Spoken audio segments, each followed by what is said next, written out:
Good evening, ladies and gentlemen. Welcome to Four Lads Rangers Monday Night Live, sponsored exclusively by Head and Shoulders.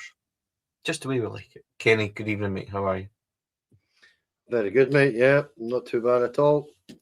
Just nice weekend again. So thoroughly enjoyed that. Yeah, football-wise, it was a great weekend. David, great to have you back. You just had your 18th holiday of the year already. How are you, mate? You well? Yeah, the suntan's starting to fade. I'll need to book another one soon, I think. Yeah, like Kenny says, good weekend. I've been in this pod for a year now, and I'm actually starting to dream that I might be able to talk about top of the league at some point. Yeah, it seemed like a pipe dream so long ago, but got to credit the team and the management. They're certainly doing well, that's for sure. We will get on to... I'm going to start with the transfer stuff. I think that's probably best. Chris Jack confirming and reporting today on Rangers Review that Rangers have made a €3 million offer for Hansa Rostock striker Ryan Naderi, playing in the third tier of German football. Striker with 8 goals, 4 assists in 17 games this season. Excellent numbers. 6'4", 6'5", right-footed, number 9. Davie, this is one that's come right out of left field. But by all accounts, this is one that Rangers are making headway with. It is an interesting link. I don't know much about the player at all. What I do know, Davie, is that Rangers need something in the final third. I've said it for a few weeks. And I certainly believe that even more after watching the game yesterday. Oh, without doubt. I was on here on Friday night and we were talking about how we're desperately needing a reliable goal scorer up front. Whether this boy is that reliable goal scorer, to be honest with you, I haven't the faintest idea. I know nothing about Hansa Rostock in the third tier of the Bundesliga. I know nothing about him as a player.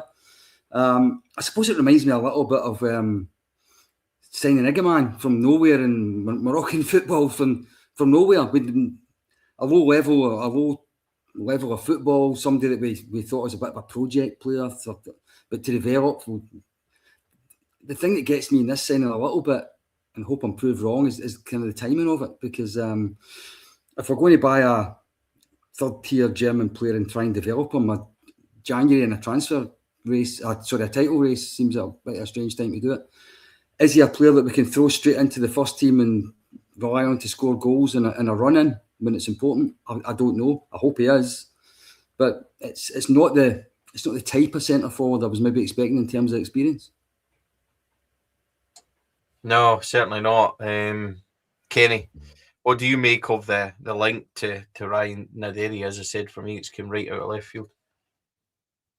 Well, I had a look at his highlight reel on YouTube, and it's very typical of any player's highlight reel on YouTube. He looks awesome, but I don't know anything about the third tier in German football, but he does look a good player. He looks a handful. I seen excuse me. I seen the highlight reel of the game at the weekend where he scored. He got 3 assists at the weekend, and each and every one of them was a cracking assist. So he's obviously got it at that level. But I understand what Davey's saying. Is he going to have it at our level? I don't know the standard of German third tier of football. I don't know how good it is, or if it's not very good at all. So the only thing I would suggest to you is that there might be something about this where is he pushing up the daisies across there? Is he catching attention by a lot of other German clubs? And have we decided, well, if we wait till the summer to try and get the boy, we're not going to get him, and we've decided to kind of pull the trigger early and see if we can get him just now, which for me, it kind of seems to be the case. But I'm going to be blunt and say I know absolutely nothing about the guy. Hadn't heard his name until this afternoon. So if it comes, if they pull it off and he comes here before the end of the transfer window, then I wish him all the very best. And going by the size of him and the highlight reel, I think he might be able to do a job for us. Oddly, I think it's not one that I think he's going to have to take a massive step up. I do know that the Bundesliga B or 2, whatever they call it, is a cracking league. it's a very, very high standard. He's the tier below that. I don't know what that's like, but I do know Hansa Rostock were in the, I think it's an East German side, if I remember right, and originally an East German side. And I do know that they were in the Bundesliga maybe perhaps 5 to 10 years ago. Don't know how long they were there or anything like that, Stevie, but I remember them being there, and as I say, they've probably fallen in hard times. But on the player, I've got to be honest, I don't really know, and it is a curveball for me. No clue about that whatsoever, mate. Well, the thing is, for Ryan Naderi, if he was to come to Rangers right now, he would absolutely have the chance to become a hero, because Rangers are, on the cusp of putting in a real challenge, and a goal scorer, whoever it may be, could really find herself in Rangers folklore. That's for sure. Rangers need a goal scorer. This one, Davie, 6'5", we're certainly building a team of big players. And I can understand it. Look, the ball's not sticking up top. That's one thing that's not happening. Talk about Miovski in a bit. But it's clear that we need somebody leading that line and capable of scoring goals, creating goals. We don't have enough for that number 9 position at the moment at all. This one, it's difficult to talk about because I don't think any of us is an expert on Ryan Naderi, but we can at least talk about the fact that Rangers are looking to spend more money. They're looking to get that forward line. That certainly seems to be the priority next, and for me, it has to be. Yeah, if we've uncovered a 6'4", 6'5", prolific goal scoring centre forward who can lead the line, who can hold off defenders, who can link play, if we found them, then crack on. We should actually buy him. Absolutely, we should buy him now. I think we're all just in the same position in that we don't really know anything about him or his team. Therefore, it's really quite difficult to talk about it. In general, you're absolutely right. I think it's pretty plain we haven't got that all-round centre forward. Chermiti can hold up play, but he's not a goal scorer. Miovski at the moment is neither. I do like to think he has got a goal in him, but he's never going to be a player that leads the line himself, I don't think. And Danilo, if he stays, then he hasn't got the physical presence to lead the line either. So we absolutely need that player. I think Danny Rule has earned our trust. If he's the man that Rule wants, then absolutely, then we will believe in it until we're told otherwise. But it just seems a bit of a gamble, but that's because I don't know anything about him. Certainly is. A lot of comments about why don't we just go and get Manolisi from Motherwell. By all intents and purposes, it seems to be that Motherwell have no interest in selling him, and he's not interested in moving till the summer either. So I don't think it's quite as easy as just going to get them. My understanding is Rangers are being asked to be kept up to date with that, and if he decides otherwise. So I don't think Rangers are ignoring that situation at all. It just might be that they're not capable of doing it at this very moment. I also think that if he was interested, then other teams would be in for him as well. So we'll just need to wait and see. A lot can happen in the last few days of the window. Kenny, one player is linked with going out is Danilo, linked with NAC, they've sold their striker, looking to bring him in apparently. And then we have since found out that there's been a £2 million offer from Paphos, which is sitting with Rangers. Danilo at this moment in time is in London.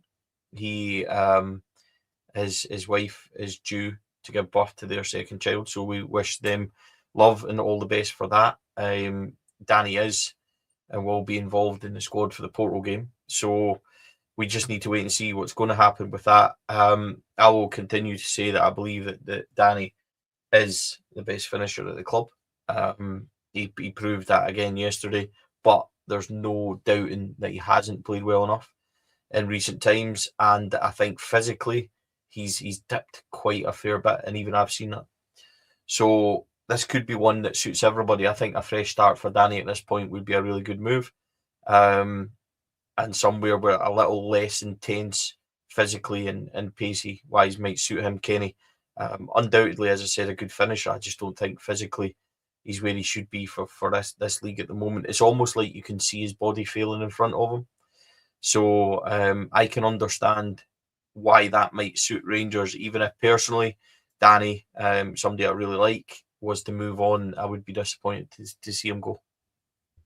Yeah, I understand that. And I just feel he's not in Danny Röhl's plans long term. He's just not going to be.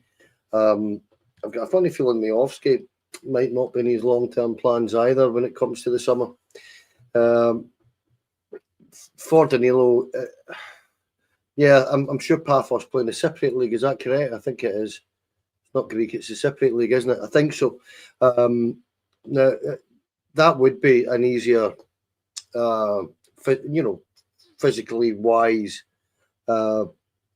proposition for him, I would think.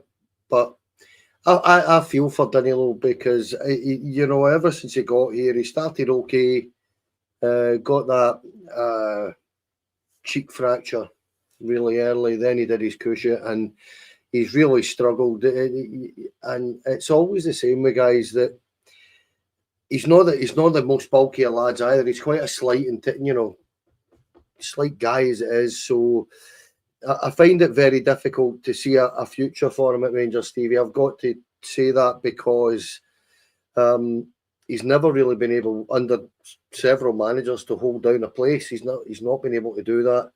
He's always been the second or third choice. When he turned up here, when Michael Beale signed him, he was expected to be the first choice, and he couldn't hold that down either. So I just feel for him, and I would wish him all the best if he does go. But in terms of what Danny Röhl is trying to do, it's abundantly clear that he's going for a bigger, stronger player profile. That's for certain. Every single player that he's trying to bring in is 6 foot plus, and I just don't see Danilo fitting into his plans, mate. And as I say, I would wish him all the best, but for me, it's just I said it a couple of weeks ago on here, Stevie, that the biggest concern for me, and there will be mitigating circumstances for this, I understand that, but the amount of 50-50s that he's pulled out of over the last, he's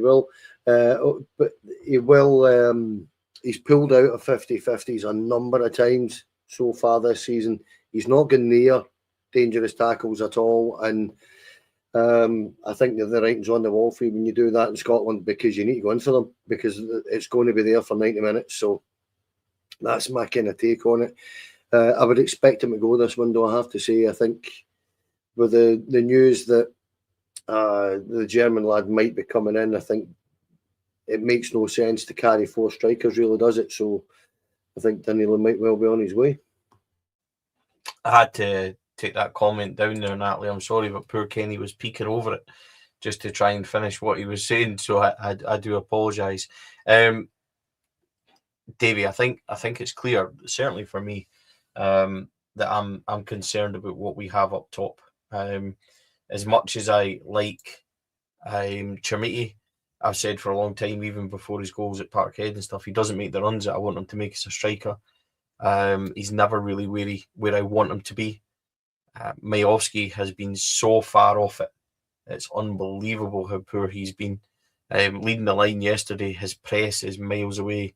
He doesn't hold it up. He doesn't link players in. The amount of times he does stupid flicks, to me, does my proverbials in. And Danny, again, I'll say it, I just think physically, Danny's been off it for quite a while. I don't know if Danny knows the writing's on the wall for him or he's been told or whatever.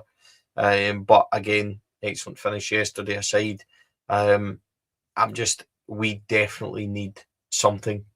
Even if it's an alternate that gives the fans that buzz, because see, when the ball goes to Chermiti, there's no buzz. When the ball goes to Miovski, there's no buzz. When the ball goes to Danny, when he actually broke forward yesterday, nobody really expected anything to happen from it.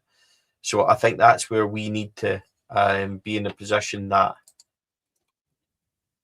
we need something else. If not, we're in a position, how do I say this? We're in a position where like everybody's galvanising behind the team, but in our heads, I think the majority of the fans are thinking we've not got enough up top. And if we manage to get somebody in and spend decent money on it, I think you begin to create this mentality that says we are going to do this. We are right in this. And if we don't get a forward, I think there'll be an element of doubt there. And also, I think there'll be an element of doubt from people that can't wait to say we should have went and spent in January. And I don't want that to be the biggest issue come May time if things haven't gone our way, to look back in January and think we should have strengthened and we didn't. And I just think that it's an absolute priority that we get somebody else in up front. I completely agree with you. I mean, I think it's a huge compliment to Danny Rule, considering the results he's achieved and where he's got us to in two fronts. Really, if we talk about the defence for a little minute, I don't think anyone thinks we've got any really tremendous defenders in that back four. But look at the number of clean sheets he's managed to draw out of that team. And if you go to the front of the team, we'll win after win after win, and yet we haven't got a goal scorer in the team at all. It's actually quite remarkable that both ends of the pitch have look pretty weak, and yet we're stringing all these wins together. I can't imagine that we will win the title unless we can get somebody to score goals regularly. Once it gets push comes to shove, I do think we need somebody who we can rely on up top. I mentioned on Friday night when I was on the show, I think the three strikers that we currently have, none of them are capable of leading the line themselves and scoring goals. You could argue you could get a decent pairing if you were to play two up front at any point. You could argue there's a decent pairing in amongst there somewhere. But if we are going to go with the system that almost every manager goes with these days, with one up front, I don't think any of the three of them are a centre forward to fire you to the title, and that's what we're going to be looking for between now and May. We're going to look for somebody that's going to score 10, 12 goals in the next 15 games, whatever it is. Many goals have those three strikers scored. I think Chamiti's got 4, the two have got 3. That's horrendous for this time of the season. Fernandez and Tavernier have got more goals than any of our centre forwards have got. I mean, it's incredible that we are where we are, but we are there, and it's time to press the button on it, as you say. I think we'll really regret it if we don't bring a goal scorer in, because I genuinely don't think this squad, as it stands right now with the forwards we've got, has got the firepower to win a league title. Yeah, sadly. But what we do have at the moment is 8 brilliant victories in a row. The league form since that defeat at Tynecastle has been extraordinary. Kenny, difficult first half yesterday. But I will praise Dundee. I thought Dundee under Stephen Pressley were excellent. They've got some good players in there. Hard-working, honest players. I thought they did really well. And I thought tactically he got it spot on. So fair play to Stephen Pressley, because he was a joke figure at the start of the year. An absolute joke figure. So credit where it's due. He's not a guy that I overly like. But I thought Dundee were really good. Now, Rangers had to work hard to try and get that victory. But here's the thing, Kenny. You and I both know, and we've seen it, and so have you, Davie, that in recent years, when it comes to these games where Rangers fans are all sitting going, aye, but we could cut it to this, we could cut it to that, we could do this, we could do that. Rangers never hold up their end of the bargain. Yesterday we did, emphatically in the end. Said that Aberdeen was a statement victory. I would argue that yesterday's victory over Dundee was every bit a statement, because these are the games that you need to go and win. Rangers found a way. It was a clear penalty for me, really well tucked away by the captain, and then 2 really well taken final goals right at the end in 91 and 94. Overall, for me, that's another brilliant 3 points, and I'll keep saying this. I still think we're punching with the squad that we've got. It needs something else. It needs that bit. You're waiting for a collective clicking of everything almost, because defensively and things were very strong. We'll talk about that. But again, as I said, an excellent 3 points. Was an excellent 3 points on the strike force, or the forward line, whatever you want to call it. I'm probably with Davie. I actually think if the German kid comes in, I would be looking at if Finlay Curtis or a Nadim Bayrami leave, I'd be getting another one in. I think it's that important. I think that we are not scoring enough goals, or our forward line are not scoring enough goals. As we've said, for Manny Fernandez, who I thought was a man of the match yesterday, is scoring more goals than our strikers, which is ridiculous. I mean, it's genuinely ridiculous. I think Miovski has been, without doubt, the biggest disappointment for me of all the signings this season, because I had an expectation and high hopes for him that he was going to score goals. And I thought he was really quite poor. I thought individually, I thought he won some of his battles yesterday. I thought he was far too isolated, particularly first half. But we need bodies up there that are going to score goals. The first half, I thought Stephen Presley, fair play to him. I thought he got it tactically spot on. He went man for man. We found it really difficult to create any space, and I think Danny Rule said something about it, where he said something about far too many backward passes or something like that, where people were in the wrong areas to get forward and stuff like that, which was fair. I think there was just a little bit of an indecision about us in the first half about what to do, actually, because it was literally 10v10 on a man marking system. It was quite odd, quite difficult to kind of deal with.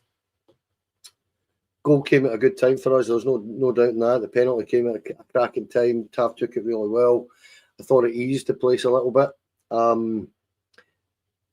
But in terms of it being a statement win, Stevie, I don't think it is a statement win yet. I think it's massive, though. I think it's a big win because of partly because of what you've said there about the amount of times over the last 6, 7, 8 years that we have managed to get ourselves into a situation where we could take advantage, and we fail to do that. Then that's exactly what, if you're calling that a statement, then fair enough. That's what we've done yesterday. We've made a point of turning around and saying something's got to give across the other side of the country, and we're going to take advantage of it, which we did. But there's a long, long way to go, and I'm with Davie. I actually feel that that forward line is not going to be enough to win us the league title. I want Andrew Kavanagh and Danny Rule to go for it a little bit, and if it means, as I say, almost literally try to force a couple of players out the door this window to get the reinforcements, then I would love to see it, because I thought it was a very comfortable win yesterday, oddly. It didn't feel like it at the time, but a really comfortable, and I mean, I don't think Dundee had a shot on target, did they? I can't even remember one. And it took till 91 minutes for us all to relax, and that's never good enough. It's never a good feeling when you're at Ibrox and it's 1-0, and the amount of times we've seen that happen, Stevie, David, where you get caught in a sucker punch and you've dropped 2 points for no reason whatsoever, other than the fact that you can't stick the ball in the net. And I think we talked about it on Thursday night, Stevie, on the vlog, and I'll end it with this. It's the decision making in the last 30, 35 yards of the pitch. We're getting it wrong far, far too often. And we need Scovilson to get up to speed. We need whoever the new striker is going to be to turn around and get that ball into the penalty box, and get it into their heads. Shoot. Because the amount of times we don't shoot is unreal. And it's got to get reinforced that that's what we need to do. Yeah, I mean, look, a lot was said about performances and not creating chances yesterday. Chukwueze scores narrowly offside. He goes clean through, hits the goalkeeper, and then we easily, could have been 2-3 up at half time. So Manny Fernandez with an excellent overhead effort where he's just wide. We are creating opportunities, Kenny. Davie, on that point about creating opportunities, Kenny says we aren't doing the right things in the final sort of 30 yards. I agree with him. I completely agree. You've seen it midweek. So frustrating to watch players try and walk it in. Mikey Moore try to chip efforts and stuff like that. I think we need to be more decisive. I think we need to be more ruthless. I think players need to be more greedy and show that hunger and desire to score goals. There seems to be a real lack of that cutting edge. Without going on about that, I do agree with what Kenny's there. But yesterday, the big highlight, I suppose, James Tavernier, 100 league goals for the club. Great finish by Danilo. Kasama scoring again, what was an identical goal, almost his goal at Dens. 3-0 overall, Davie. You're going to take it, aren't you? It's another good victory for us. Who's going to turn their nose up at a 3-0 victory at home to anybody? I did think that the first half we kind of played it. I agreed Dundee were well organised and I agreed it's some good players, but I do think we kind of played it in the hands a little bit in the first half with the pace of our play. I thought we were a bit kind of slow. The tempo wasn't right. I'm really glad we got the goal so quick in the second half because a 50,000 crowd at Ibrox is great, but we didn't really give them in to get excited about in that first half. And I don't know how the atmosphere would have went the longer it had went if it had stayed 0-0. I think the goal came at exactly the right time. But the last half hour was a bit like the last half hour in the midweek game against the Bulgarian team. The number of times that we had a really clear chance, or an easy pass to somebody in the box, and we took the wrong option, or we took an extra touch. We didn't shoot when we should have done. We tried to beat a player when we didn't need to. As you say, there's this a lack of ruthlessness, I think, up front. I do think that there's players that you think should be goal scorers in that team, but they're not showing it right now. Young Moore, I think, is a cracking player, but he's frustrating me at the moment. I think he's almost if he's wanting to score almost the perfect goal when he gets through rather than just hit it. But as you say, 3-0, I would take that every day of the week. And I think that the last thing I want to talk about is something you mentioned there, is the 100 goals for Tavernier. I like my Rangers history stuff. There's only 17 players before him ever done it. In 100 the league started in 1890, so you can tell me how far back that goes. 140 years. It's an incredible number. There's an awful lot of great Rangers forwards that did not hit 100 league goals. He's done it. And you can argue there's penalties in it. You can argue all you like. It's a phenomenal statistic. And the other thing I'll say about that penalty yesterday was he misses very few high pressure penalties. Very, very few. I think in all the years I've been to watch Rangers, actually, there's very few players in my time, even your Davy Coopers, even your Ali McCoys, even your George Albertses, who I would trust with a penalty in a big occasion more than I trust James Tavernier. Yeah, last time I looked, getting a penalty doesn't automatically give you a goal, and James has done well to tuck all these away. And I think that when he does go high like that, there's very few times that he does score. It was an enjoyable match day vlog yesterday with Rob, and yeah, we did do a wee impromptu sing song when the third went in, which we managed to catch live. So that's always good. If you haven't seen that, please do go and check it out. It was worth it. Me and Rob really are an excellent pairing, so it was a nice wee rendition. That is the gap now, Kenny. 4 points behind Hearts, 2 clear of Celtic. By all accounts, Hearts gave Celtic a bit of a tough game yesterday. They don't look to be fading away. This is going to go all the way. I think the biggest thing for Rangers remains, for me, not to get too carried away. James Tavernier spoke about being humble yesterday. Said it. It's just a case of taking one game at a time. Our next game is Porto. We'll talk about that on Wednesday's show. But league-wise, on Sunday, it's Hibs away again. Playing Hibs 3 times in the space of 2 months. We go to Easter Road again, and it's one of those ones where, like, Hibs are going through a horrible spell at the moment. Got absolutely done over by Falkirk at the weekend. Rangers just need to go and keep winning, and they need to make sure that they're as solid as they were at the back on Saturday, and just keep doing that. And Hibs away will be another tough one. They've ironically, having come through such a tough run, they find themselves with Hibs away, Motherwell away, Hearts at home, and Celtic at home, all in their next 6 games. So the big games just keep coming.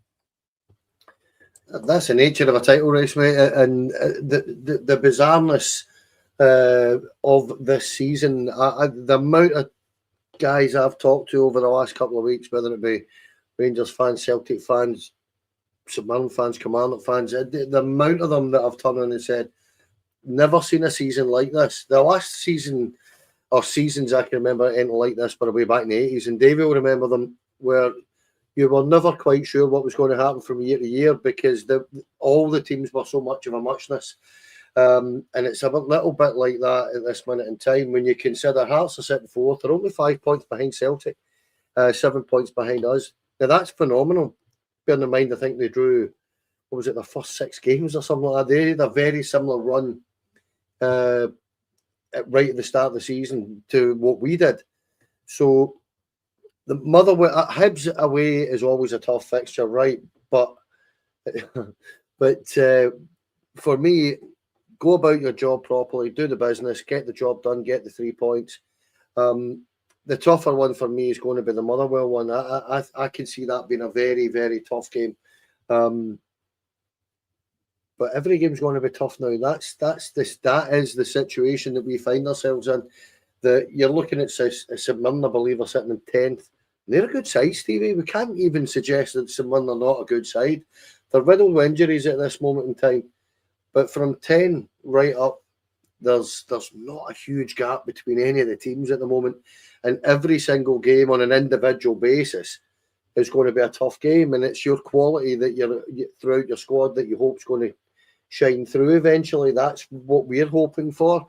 That's why Andrew Cavan, I think, has probably looked at this and said, 3, 4, 5 additions, whatever we can get in January, if we can get some of the lads out the door that aren't going to feature, you're going to have quite a happy and intense squad that have got 2 trophies to sit and play for, and they're both well within our grasp. Yesterday's result across in Edinburgh worked for us, but any result would have worked for us, in my opinion, because, and I'm going to go on a little bit here very quickly, if you understand that what we have done over the last few years, Stevie, we've managed to start slowly, get ourselves into a situation exactly like we are at this minute in time, where we're capable of challenging. We've done it in the last 3 or 4 years, but that's exactly what we've done. And it's crazy games like Motherwell at home, where we get beat 2-1, and then go up to Ross County and drop points. And it's all done. All the good work's done and wasted in 3 or 4 days. And that's what we can't do. It's kind of what I expect Hearts to struggle with as well. I also don't buy into the situation, but the scenario a lot of people are talking about at this minute in time. I've noticed that Celtic-minded people in the media are saying this. Celtic went through this before. Yeah, but they weren't third at the time. So they've not went through this before, where it's that tight between 3 clubs.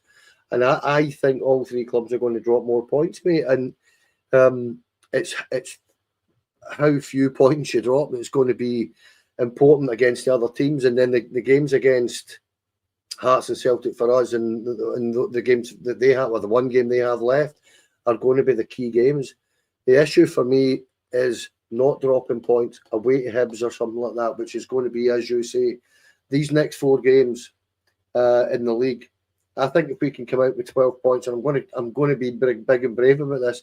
If we can come out with 12 points from the 4 games, ending with a Hearts game, I think we'll be top of the league and probably in pole position to win that league.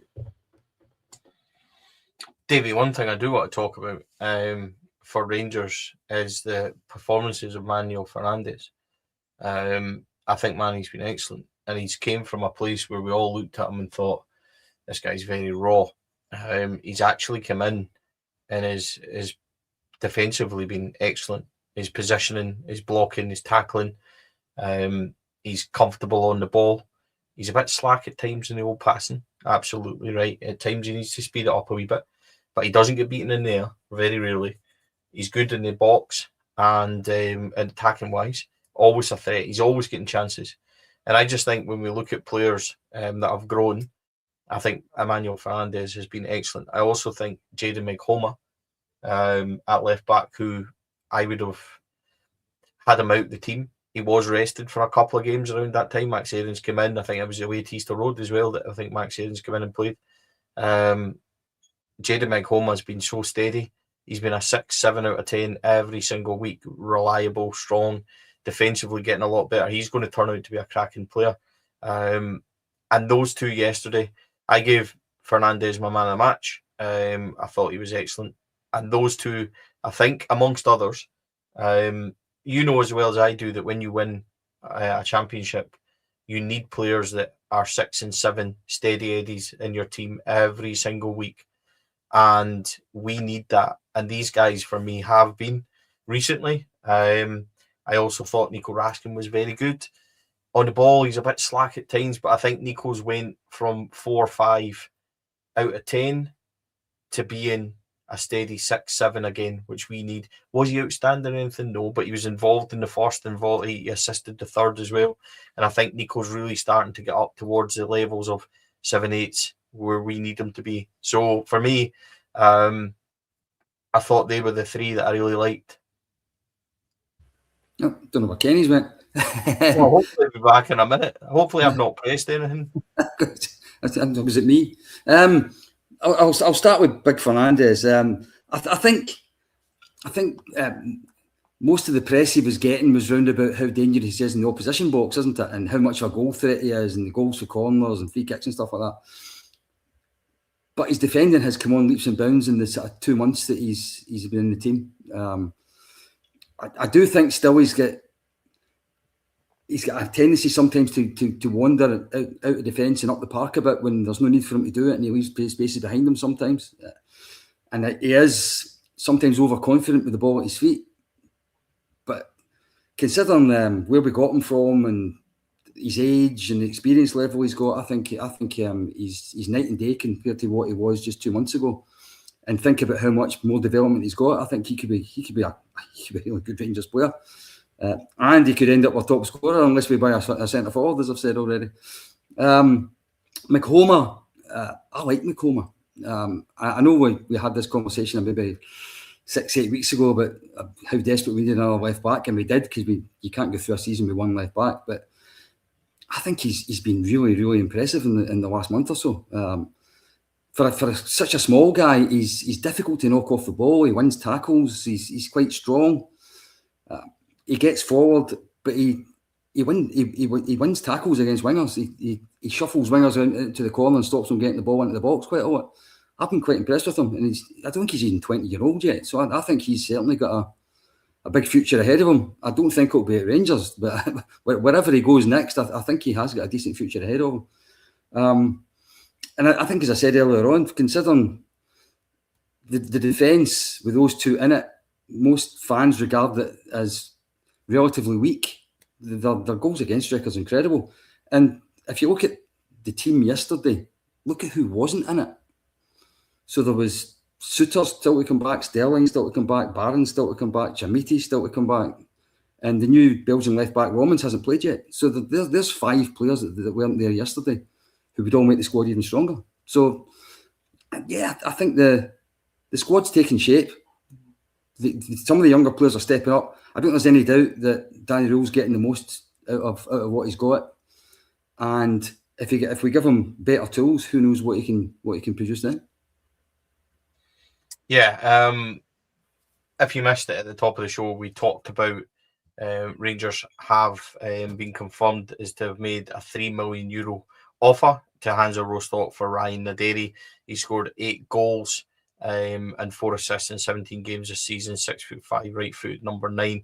Rangers have also been subject of a £2 million offer for Danilo from Paphos. NEC are also Nijman are also said to be in for him as well. So interest from Holland as well as from Paphos. We do expect Joe Rothwell to leave at some point this week. Kieran Dowell has left the building. Finlay Curtis has loaned to Kilmarnock. I would think that Finlay, after the European game, which we most likely will use him in on Thursday, will also go on. So there's a wee bit to do yet, Kenny. There's some moves potentially. We know how quickly things can change. We've talked about what we need and what we expect to happen. We wouldn't be shy in saying that if Rabbi Matondo, Joe Rothwell and things would leave, it would be better for the squad. I think that's clear. I know it's a boy from Sunderland, Neil, looks like he's close to going to Ipswich, so that kind of knocks that rumour on the head, although there wasn't much encouragement on that one. Yeah, so with, I don't know, a week left in the window, there's still a few things that could happen, I think, for Rangers. Yeah, the last week in the window tends to go a bit nuts, doesn't it, for everybody? I'm really happy with the business we've done already, Stevie. First and foremost, I think we've strengthened the squad in key areas where we knew we had to strengthen. The final position where we really do know we have to strengthen is that's forward line, or the number 9 position, if you want to call it that. And I know Danny Rose said that he doesn't necessarily want to talk about going for a number 9. It's more of a forward-minded player that's going to be able to score and assist. But we'll wait and see what happens with that.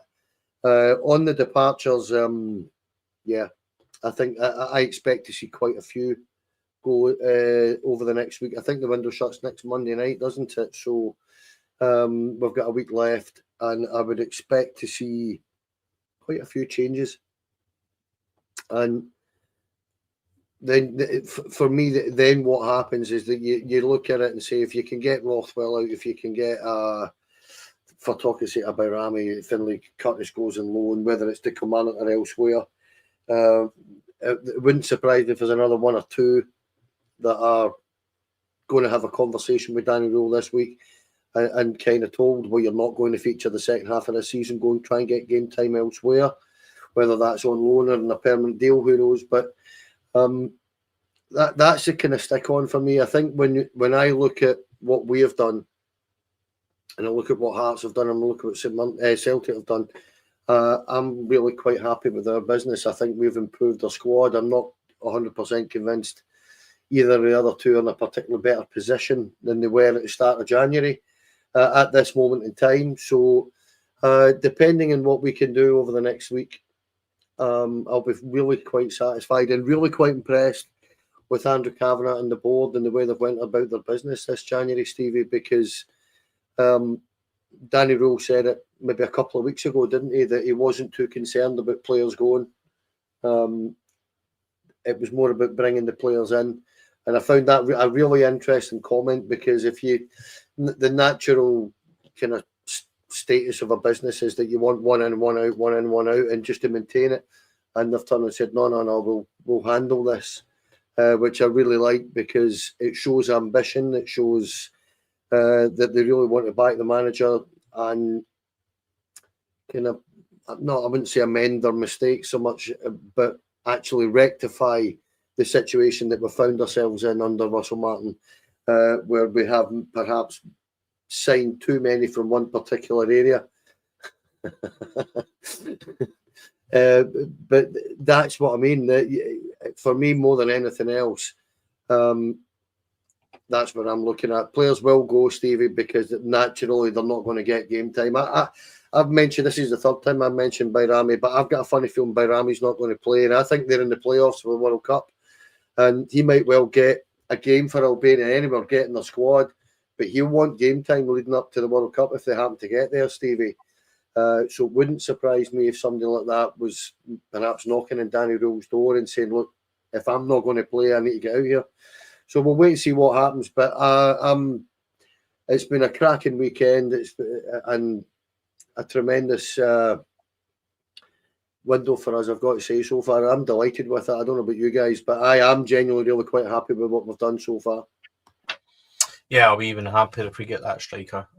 I think in order to really kick on the way we want to, a forward is needed. Some pod news just before we round things up. We have announced that we are going to be in Belfast on the 28th of March doing a live podcast show from the Belfast Rangers Supporters Club. The Barrington Gardens in the city. And event tickets are available on Eventbrite. You'll see our links on social media. There's also going to be a link in the description. Tickets are £12.50. That's as low as we could make it. That includes all your fees and everything else in there. There will be a singer on beforehand. Then we will do a live podcast show, followed by a Q&A event. Going to be joined by David Graham, formerly involved with Rangers, now on Heart and Hand, who is a massive Rangers fan from Belfast as well. So he'll be our tour guide for the day and partnering us on stage. Can't wait to see David, a tremendous guy. So if you're in the area, please come and see us. It should be fantastic. If it goes well, if we do manage to sell some tickets, if people come along, then you never know, we might do some more. So we're really looking forward to that. It was something people had asked us to do. So yeah, we will go to Belfast, and we're really looking forward to it. So please come and see us, and we will absolutely look forward to seeing everybody. Thanks to everybody that's bought tickets so far. We've had a great response. I think we've got 150 for sale, so they really went well. I realise January is a really tough month for everybody. Payday is coming up, so we tried to time it for that. And as I said, we kept it as low as possible so that people could hopefully afford it and be able to come and see us. So massive thanks to everybody that's watched tonight. We really appreciate it. There's always thousands of people tuning in. We really do appreciate it. If you haven't, please like and subscribe on YouTube. That really helps us grow. We're heading towards 12,500 already, which is terrific. So thank you so much for that. If you are a member, we've got a lot of recordings coming up with Davie as well in the coming weeks. First and Favourites is back with members of the show as well. So if you want to become a member and be on, you can do it. Up here, I did it. So I need to remember it's always the left hand. Up here, you can scan in as little as 99p a month, and you help the pod. I think there's 740 odd members, so thank you so much for everybody that does that. Davie, thank you as ever, mate. Great to have you back. You are busy recording coming up, mate. Yeah, looking forward to talking to some of the members about their first and favourites over the next few weeks. My first one I'm recording is on Thursday night before the Porto game. And thanks very much for having us on. I was on Friday as well, so back from holiday with a bang. And maybe the last thing I'll say is thank God nobody mentioned my pyjamas, because I don't actually own any. So there's a thought for you to take away with you on Monday night. Oh, we nearly made it through the show without something being said. Kenny, mate, thank you very much. Brilliant of you to join us. Much appreciated. It's really nice to be in this position where we can talk about the squad, lavish praise on them, and still be humble enough to know, look, we're still second. There's a lot of work to be done, but in Danny Rule and in this squad, we can believe in them, and it's all full steam ahead to Sunday now. Yeah, totally agree. I just question the viewers on this podcast's fashion sense and style, and these aren't pajamas, lads. This is top level gear, mate. Tumbleweed. And no, seriously though, it's one of those things that I'm looking at. I've got a podcast. We're doing a pilot, Rob and I, tomorrow. He's got an idea for a podcast. If that pays off, we'll see how it works. There'll be one or two tweaks, no doubt. Or there always is when we're doing new stuff. But I'm going to do that with Rob tomorrow, back on Wednesday. And I agree with you, Steve. It's nice to be able to come on, winning it, on a regular basis, and being able to turn around and look at the football club and turn around and say to yourself, do you know what? As a man that's getting older, that's it. You're right.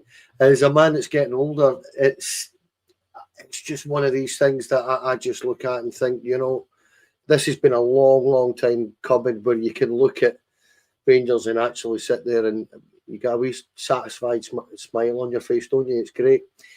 It's not a tablecloth. I see the stick I get on here, man. It's unbelievable. It's not fair. Nah, all good fun. And as I say, I'm just looking forward to, without being disrespectful, getting the Porto game out of the way, and then we're on to much bigger and better things, mate, and we'll see where we go. But thanks for having me on.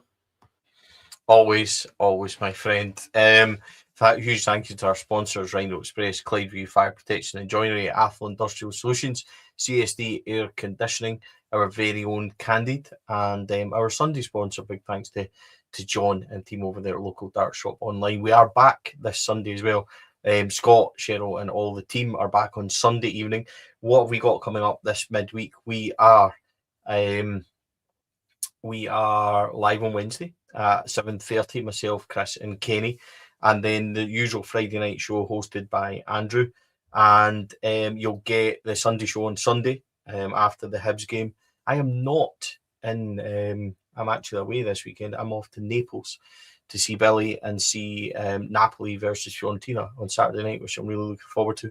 And we'll find somewhere in Naples, hopefully Billy's house, to watch Rangers versus Hibs on Sunday. And then Monday night, I am not present. I think Andrew will be hosting that one back with Kenny and Davie next week. So I may come on Tuesday night and kind of do a catch-up show as well. So we'll see where we go. Tuesday roundup after the Hibs game, after Porto, after the end of the transfer window might be something that we host as well. So keep an eye out, folks, on the schedule. Thank you to everybody that's liked and subscribed. If you haven't, please do so. Really, really appreciate it. 7 days a week, lads. Come on, maybe one day. We all do our very best to bring you as many shows as we can. So we hope you enjoy it. And thank you for all your support. Have a great night, folks. Take care. We will see you again Wednesday. Bye for now.